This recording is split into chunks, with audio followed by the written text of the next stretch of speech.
ദൈവകരുണയില്ലാതെ ജീവിക്കാൻ പറ്റുമോ? പറ്റില്ല. ഞാൻ ചിന്തിക്കുന്നില്ല. ദൈവകരുണ വേണം. ദൈവകരുണ അതും ആണല്ലോ ദൈവത്തെയും മനുഷ്യനെ കൂടുതലായിട്ട് ഈ കാലഘട്ടത്തിൽ അടുപ്പിച്ചുകൊണ്ടിരിക്കുന്നത്. സാർ അതിനെക്കുറിച്ച് എന്ത് പറയും?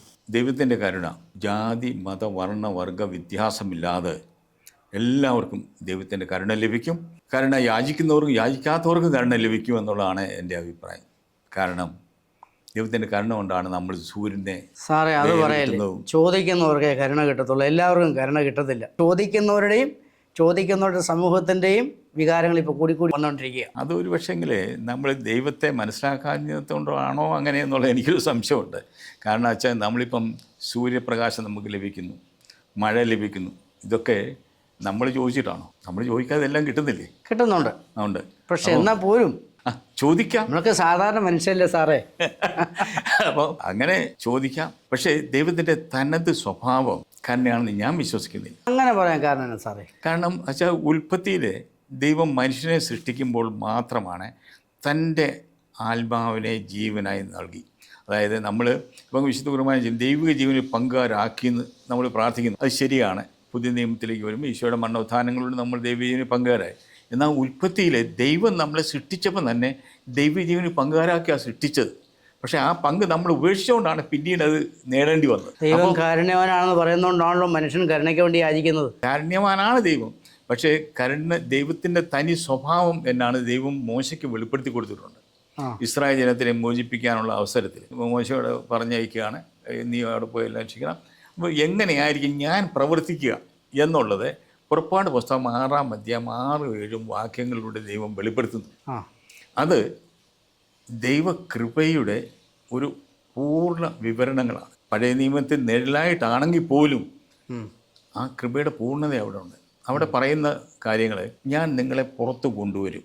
ഒന്ന്, അതായത് ഈജിപ്തിൽ നിന്ന് അടിമത്തിൽ നിന്ന് പുറത്തു കൊണ്ടുവരും. 2, ഞാൻ നിങ്ങളെ സ്വതന്ത്രരാക്കും. കാരണം വെച്ചാൽ ഇത് ഈ ജയിലിൽ കഴിഞ്ഞ ഒരു വ്യക്തി ജീവവരെ നിന്നും തടവിൽ കിടക്കുമായിരുന്നു. അപ്പം ഒരു 10-15 വർഷം കഴിഞ്ഞിട്ട് ആദ്യമായിട്ട് അയാൾ പുറത്തേക്ക് വരിക. അയാൾ ജയിലിൻ്റെ ഗേറ്റിന് പുറത്ത് വന്നാലും ഇയാളുടെ ഉള്ളിലിരിപ്പ് എന്തായിരിക്കും? അകത്തെ സുഖമാണ്, ദുഃഖമാണ്. അവിടുത്തെ ടൈം ടേബിൾ, അവിടുത്തെ സമയം, അവിടുത്തെ ചട്ടവട്ടങ്ങൾ, അവിടുത്തെ പെരുമാറ്റ രീതി, ഇതെല്ലാമാണ് ഉള്ളിൽ. അപ്പോൾ അതാണ് പറഞ്ഞത്, ഞാൻ നിങ്ങളെ പുറത്തു കൊണ്ടുവരും. അതായത് ഈജിപ്തിൽ നിന്നുള്ള നാട്ടിൽ നിന്ന് നിങ്ങളെ പുറത്തു കൊണ്ടുവരും. നിങ്ങളെ ഞാൻ സ്വതന്ത്രരാക്കും. കാരണം ഈജിപ്തിൽ നിന്ന് വിഗ്രഹാരാധനൻ്റെയും മറ്റ് അടിമത്തിലായിരുന്നു. 400 വർഷം അവർക്ക് ദൈവമില്ല, ആരാധനയില്ല, പ്രാർത്ഥനയില്ലാത്ത ഒരു സമൂഹത്തെ, വിഗ്രഹാരാധനയുടെ സമൂഹം, അവിടുന്ന് നിങ്ങളെ സ്വതന്ത്രരാക്കും. 3ാമത് പറയുന്നുണ്ട്, ഞാൻ നിങ്ങളെ രക്ഷിക്കും. കാരണം ഇതൊക്കെ ചെയ്യാൻ, ഈ 2 കാര്യം ചെയ്യാൻ, ജയിലിൽ നിന്ന് പുറത്തു വരാനോ അല്ലെങ്കിൽ അടിമത്തിൽ നിന്ന് പുറത്തു വരാനോ ഈജിപ്തിൽ നിന്ന് പുറത്തു വരാനോ അവിടെ ആയിരിക്കുന്ന അവസ്ഥയിൽ നിന്ന് സ്വാതന്ത്ര്യം നേടാനോ നിനക്ക് തന്നെ പറ്റത്തില്ല. ഒരു പുറത്തു വരാൻ അത് ഞാനാണ് ദൈവം, ഞാൻ നിന്നെ സ്വതന്ത്രനാണ്. 3, 4ാമത് പറയുക, നിങ്ങൾ എൻ്റെ ജനമാണ്. മറ്റേ 5ാമത്, ഞാൻ നിങ്ങളുടെ ദൈവമായിരിക്കും. അതുകൊണ്ട് അതിനകത്ത് കരുണയുണ്ടല്ലോ. അല്ല, ഇതിനകത്ത് കരുണയല്ല, ഇതിനകത്ത് എല്ലാം കൃപയാണ്. കാരണം ഇതിലൊന്നും മനുഷ്യൻ്റെ ഒരു പങ്കുമില്ല. ആ ഇംഗ്ലീഷ് ബൈബിൾ വായിച്ചു കഴിഞ്ഞാൽ ഐ വിൽ എന്നാണ് പറയുന്നത്. ഞാൻ ചെയ്യുമെന്നാണ് പറയുന്നത്. I will bring you out, I will deliver you, I will redeem you, I will take you as my people, I will be your God. അപ്പോൾ ഇതെല്ലാം ദൈവം ഏകപക്ഷീയമായി ചെയ്യുന്ന കാര്യങ്ങളാണ്. ഏകപക്ഷീയമായ തൻ്റെ അനന്തമായ സ്നേഹത്തിൻ്റെ വെളിപ്പെടുത്തലാണ്. അതാണ് ചക്രപ. ഇതിൻ്റെ പൂർത്തീകരണമാണ് ഉചിതനായ ഈശോ മിശിഹായിൽ നമ്മൾ കാണുന്നത്. മനുഷ്യൻ കൃപയ്ക്ക് വേണ്ടിയിട്ടാണ് പ്രാർത്ഥിക്കുന്നത്, അല്ല കരുണയ്ക്ക് വേണ്ടിയില്ല. അനുദിന ജീവിതത്തിൽ അവർക്ക് അനുഭവിക്കേണ്ടത് കരുണയല്ലേ? പക്ഷേ കൃപയിലായിരിക്കുന്നവന്, അവൻ ക്രിസ്തുവിലായിരിക്കുന്ന പുതിയ സൃഷ്ടിയാണ്. പഴയതെല്ലാം കഴിഞ്ഞു പോയി. ആ പുതിയ സൃഷ്ടിയുടെ അനുഭവത്തിലേക്ക് വരിക എന്നതാണ് ക്രിസ്ത്യാനിറ്റി. അപ്പോൾ അത് വന്നു കഴിയുമ്പോഴേക്കും പിന്നെ നമുക്ക് ഇങ്ങനെയുള്ളതായ ആവശ്യങ്ങൾ ഉണ്ടാകുന്നില്ല. പുറപ്പാടിൻ്റെ പുസ്തകം 6-ാം അധ്യായം 6-ഉം 7-ഉം തിരുവചനങ്ങൾ പറയുന്ന പുതിയ പതിപ്പുകൾ അനുദിന ജീവിതത്തിലുണ്ട്. ഇല്ലേ? ഉണ്ട്. അപ്പോൾ പിന്നെ അതിൽ നിന്നും സ്വാതന്ത്ര്യം പ്രാപിക്കാനായിട്ടും വിമോചനം കിട്ടാനായിട്ടും ആശ്വാസം കിട്ടാനായിട്ടും ആണ് ദൈവശാസ്ത്രം ഒന്നും പഠിച്ചിട്ടില്ലാത്ത സാധാരണ മനുഷ്യൻ എന്ത് ചെയ്യുന്നത്? കരുണയ്ക്ക് വേണ്ടിയിട്ട് അല്ല, പക്ഷേ കൂടി പ്രാർത്ഥിക്കുന്നത്. ആയിക്കോട്ടെ. പക്ഷേ അതിനകത്തുള്ള പ്രശ്നം എന്ന് വെച്ച് കഴിഞ്ഞാൽ, ഈ ഞാനിപ്പോൾ അച്ഛന് അല്ലെങ്കിൽ ഞാൻ ഒരു 50 ലക്ഷത്തിൻ്റെ കടമെടുത്ത് വീട് വെച്ചു. എനിക്ക് വീടാൻ വരാതെ വന്ന് ഞാൻ ഭയങ്കര കടബാധ്യതയില്ല. അപ്പം തോമസ് കുര്യൻ ഇതറിഞ്ഞിട്ട് എൻ്റെ കടം ബാങ്കിൽ കൊണ്ട് വീട്ടി. പക്ഷേ ബാങ്കുകാർ എന്നെ വിളിച്ച് പറഞ്ഞു തന്നില്ല, നിങ്ങളുടെ കടം വീടിയെന്ന് പറഞ്ഞില്ല. പക്ഷേ ഞാൻ എന്നെ എടുക്കും, ഞാൻ ഇങ്ങനെ ആൾക്കാർ എൻ്റെ കൂട്ടുകാരെല്ലാം ചോദിച്ചുകൊണ്ട് നടക്കും, എൻ്റെ പറമ്പും വീടും ജപ്തി ചെയ്യാൻ പോകുന്നേ, നിങ്ങൾ വന്നേ സഹായിക്കണേ എന്ന് പറഞ്ഞുകൊണ്ട് നടക്കും. പക്ഷേ ഞാൻ എങ്ങനെയും ഒരിക്കൽ ബാങ്കിൽ പോയിട്ട് എൻ്റെ ഈ തോമസ് കുര്യൻ കടം വീട്ടുകാർ ഞാൻ അറിഞ്ഞില്ല. അപ്പോൾ ഈ അജ്ഞതയാണ് നമ്മളെ ഇങ്ങനെ ആവർത്തിച്ച് ഈ കരുണയ്ക്ക് വേണ്ടി കരയാൻ വേണ്ടി നമ്മളെ പ്രേരിപ്പിക്കുന്നുള്ളതാണ് എൻ്റെ വാദം. കാരണം യേശുക്രിസ്തു തൻ്റെ കുരിശിൽ നമ്മുടെ പാപവും ശാപവും കടവും രോഗവും എല്ലാം ഏറ്റെടുത്തു. യെശയ്യാ പ്രവാചകൻ 53 അധ്യായം 1-12 വാക്യങ്ങളുടെ പൂർത്തീകരണമാണ് കുരിശ്. അപ്പം ഇതെല്ലാം വീട്ടി. പക്ഷേ അത് കഴിഞ്ഞിട്ട് നമ്മളെ ദൈവം മക്കളാക്കി അതിവിടുന്ന് നമ്മളെ ശക്തീകരിച്ചു, നമ്മളെ വലിയ ഉന്നത പദവിയിലാക്കിയിരിക്കുകയാണ്. ഈ പദവി അംഗീകരിച്ച് ജീവിക്കുമ്പോൾ നമുക്ക് ഈ കരുണയുടെ സാഹചര്യം ഉണ്ടാകുന്നത്. ഇപ്പോൾ ഞാൻ ചോദിക്കുന്നത്, ഈ കൃപയെക്കുറിച്ച് അജ്ഞരായതുകൊണ്ടാണോ മനുഷ്യനിങ്ങനെ കരുണയുടെ പുറകെ നടക്കുമെന്നുള്ളതാണ് എൻ്റെ ചോദ്യം. അതെ, എന്താ തർക്കം എന്താ? അപ്പോൾ ഈ കൃപ കിട്ടിക്കഴിഞ്ഞാൽ പിന്നെ അതിനകത്ത് സ്വാഭാവികമായിട്ട് കരുണയുണ്ടോ, അതോ കരുണയിൽ നിന്ന് കൃപയിലേക്ക് പോകണോ? കരുണ എന്നുള്ളത് യേശുക്രിസ്തുവിൻ്റെ കരുണ കുരിശിലെ താൻ പ്രകടമാക്കും. അതായത് ശതാധിപനോട് പറയുന്നുണ്ട്, ഈ മനുഷ്യൻ യഥാർത്ഥത്തിൽ നീതിമാനായിരുന്നു. അപ്പോൾ ഈ ശതാധിപനാരാ? ഈശോയെ കുരിശ് ഭരണത്തിൻ്റെ നേതൃത്വം വഹിച്ച പടയാളിയാണ്. അപ്പോൾ അവൻ്റെ പാവം ഏറ്റു പറയുകയാണ് ചെയ്തത്. ആ പാവം ഏറ്റു പറഞ്ഞു അദ്ദേഹത്തോടുകൂടി ആകുമ്പോൾ ഈശോ അതിന് മുമ്പേ തന്നെ പറഞ്ഞു, ഇവർ ചെയ്യുന്നത് എന്താണെന്ന് അറിയാം, ഇവരോട് ക്ഷമിക്കണം. അപ്പം ഇവന് പൂർണ്ണമായി പാപമോചനം ലഭിച്ചു. പക്ഷേ ഈ പാപമോചനം ലഭിച്ച ഈ ശതാധിപനെ നമ്മൾ പിന്നീട് ഒരിക്കലും ഈശോയുടെ കൂടെ കാണുന്നില്ല. എന്നാൽ മറ്റ് കരുണ ലഭിച്ച ഒരാളെ ഞാൻ പരിചയപ്പെടുത്താം. യേശുവിൻ്റെ കൂടെ നടന്നു, എല്ലാം പഠിച്ചു. യേശുവിനെ തള്ളിപ്പറയുന്ന ഞാൻ തള്ളിപ്പറയില്ലെന്ന് പറഞ്ഞു, പക്ഷേ 3 പ്രാവശ്യം തള്ളിപ്പറഞ്ഞ പത്രോസിനെ ഈശോ ഒന്ന് നോക്കി, കരുണയുടെ ഒരു നോട്ടം. പത്രോസ് മനന്നൊന്ന് കരഞ്ഞു കഴിഞ്ഞു. അത് കഴിഞ്ഞ് ഉത്ഥാനം ചെയ്ത് ഈശോയെ ശിഷ്യന്മാരുടെ മേൽ വിശ്വസിച്ചു. അപ്പോഴും പത്രോസ് കൂടെ ഉണ്ട്. അത് കഴിഞ്ഞിട്ട് വീണ്ടും പത്രോസ് പോയി മീൻ പിടിക്കാനായിട്ട് പോയി, അവിടെ നിന്ന് ചേർത്ത് പിടിച്ചു, വീണ്ടും കരുണ കൊടുത്തു. എന്നാൽ പെന്തക്കോസ്തായ്ക്ക് ശേഷം പത്രോസ് മറ്റൊരാളായി മാറി.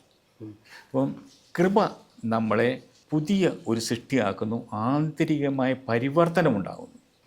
മറ്റേത് എനിക്ക് കിട്ടാനുള്ള ശിക്ഷ കിട്ടിയില്ല, ദൈവം വലിയ കാരുണ്യവാനാണെന്ന് ഞാൻ അംഗീകരിക്കുന്നു, ഓക്കെ, പക്ഷേ എനിക്ക് ആന്തരികമായ മാറ്റം ഉണ്ടാകുന്നില്ല.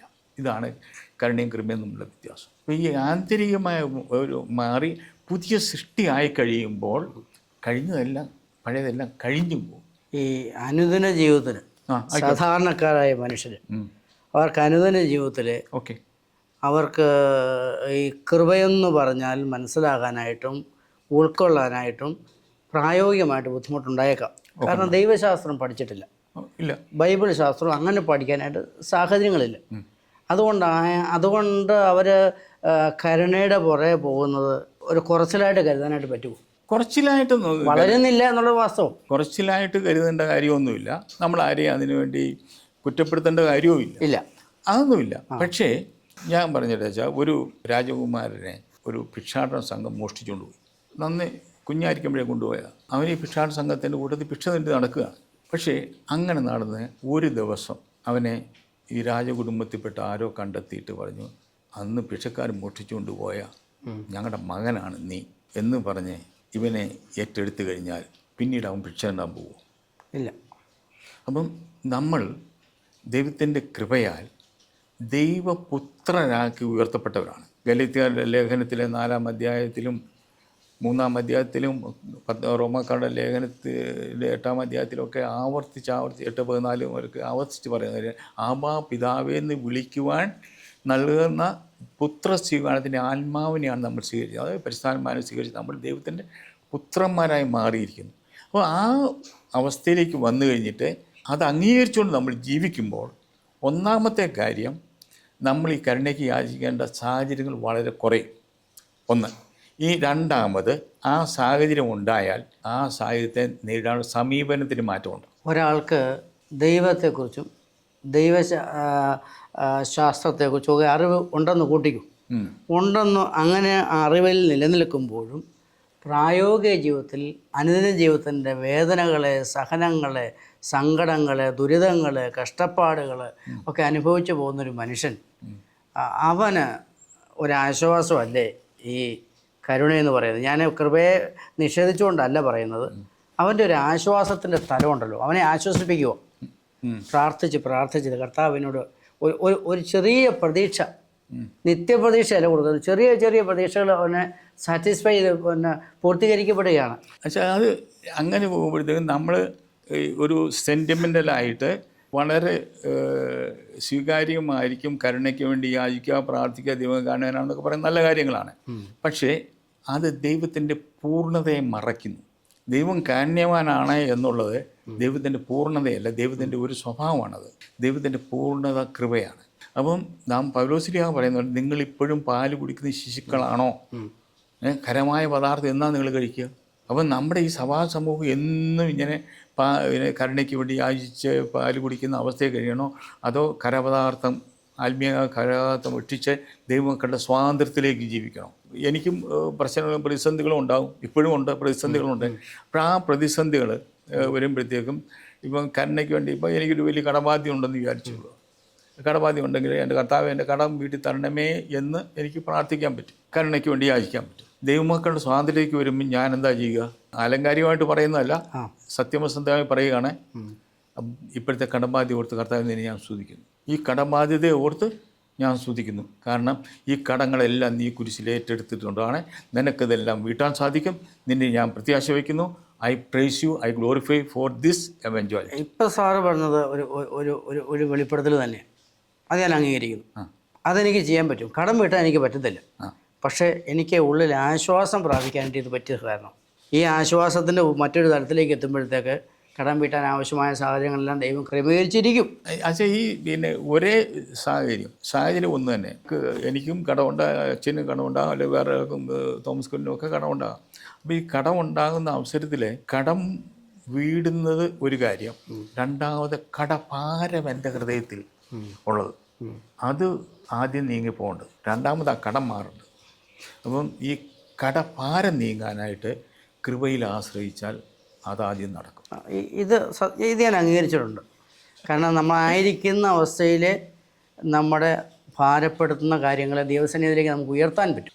അവിടുന്ന് കിട്ടുന്ന ഒരു വിടുതലും ഒരു ആശ്വാസവും നമുക്ക് നമ്മുടെ ജീവിതാവസ്ഥയിൽ ഒരു ഉയർച്ചയ്ക്കും വളർച്ചയും, ആ അവസ്ഥയിൽ നമ്മൾ ദൈവം ഏറ്റെടുക്കും എന്നുള്ള പ്രത്യാശ, ആ ഏറ്റെടുക്കുന്ന പ്രക്രിയ പൂർണ്ണമാവുകയും ചെയ്യും. അത് ദൈവത്തെ സ്നേഹിക്കുന്ന അവിടുത്തെ പദ്ധതി വിളിക്കപ്പെട്ടവർക്ക് എല്ലാം നന്മയ്ക്കായി പരിണമിക്കുന്നു പറയുന്നത് ഇതാ. അപ്പം ഈ പരിണാമം നടക്കുന്നത് വെച്ചാൽ എല്ലാം കൃപയിലാണ്. പരിണാമം നടക്കുന്ന കൃപയിലാണ്. അതിനംഗീകരിക്കുന്നത്. ഈ മനുഷ്യന് ഏത് കാലഘട്ടത്തിലും സ്വകാര്യ വെളിപാടുകളുടെ പിന്നാലെ പോയി ആ ഒരു വെളിപാടിൻ്റെ അനുഭവങ്ങളിൽ അടിമത്തത്തിലൂടെ കടന്നു പോകാനായിട്ട് ആഗ്രഹമുണ്ട്. ശരിയാണോ? എനിക്കത് തോന്നുന്നുണ്ട്. പക്ഷെ അത് എല്ലാം ഈ മനുഷ്യനെ ഈ ദൈവകർത്താവ് നോഹിയോട് പറയുന്ന ഒരു കാര്യമുണ്ട്. മനുഷ്യൻ്റെ മനസ്സ് തിന്മയിലേക്ക് ചെരിഞ്ഞിരിക്കുന്നു, അതുകൊണ്ട് ഞാൻ ഇനി അവരെ ശിക്ഷിക്കുകയില്ലെന്ന് പറയുന്നുണ്ട്. അപ്പോൾ നമ്മുടെ ഒരു സ്വഭാവം നെഗറ്റീവായ കാര്യത്തിന് ഏറ്റവും വലിയ പ്രചാരം ലഭിക്കും, പോസിറ്റീവായിട്ട് പറയുന്നതിന് പ്രചാരം ലഭിക്കത്തില്ല. അപ്പം നമുക്കെപ്പോഴും നെഗറ്റീവ് ന്യൂസിനോടും നെഗറ്റീവായിട്ടുള്ള കാര്യത്തിനോടും, അതെൻ്റെ ആയിക്കോട്ടെ, അച്ഛൻ്റെ ആയിക്കോട്ടെ, മറ്റുള്ള ആയിക്കോട്ടെ, നെഗറ്റീവിനോടാണ് നമുക്കൊരു താല്പര്യം. ഇത് സാത്താൻ്റെ ഒരു സ്വാധീനം. പോസിറ്റീവായിട്ടുള്ളതിനോട് നമുക്ക് താല്പര്യം. അച്ഛാ, സാഹചര്യം ഏത് തന്നെ ആയിക്കഴിഞ്ഞാലും അതെല്ലാം ദൈവത്തിൻ്റെ മഹത്വത്തിനായിട്ട് നമ്മൾ ഉയർത്തി കഴിയുമ്പോൾ ആദ്യമായിട്ട് തന്നെ ഇത് നമുക്ക് വിടുതൽ കിട്ടും. നമ്മൾ രണ്ടാം സാഹചര്യം മാറും. ആ ഉയർച്ചയിലേക്കാണ് നമ്മൾ ഓരോരുത്തരെയും ഓരോ വിശ്വാസവും കൈപിടിച്ച് ഉയർത്തേണ്ടത്. ഇപ്പോഴും അവന് മനസ്സിന് സുഖം കിട്ടുമെന്ന് പറഞ്ഞുകൊണ്ട് നമ്മൾ ഇത് തന്നെ കൊടുത്തുകൊണ്ട് കഴിഞ്ഞാൽ they will never lift there.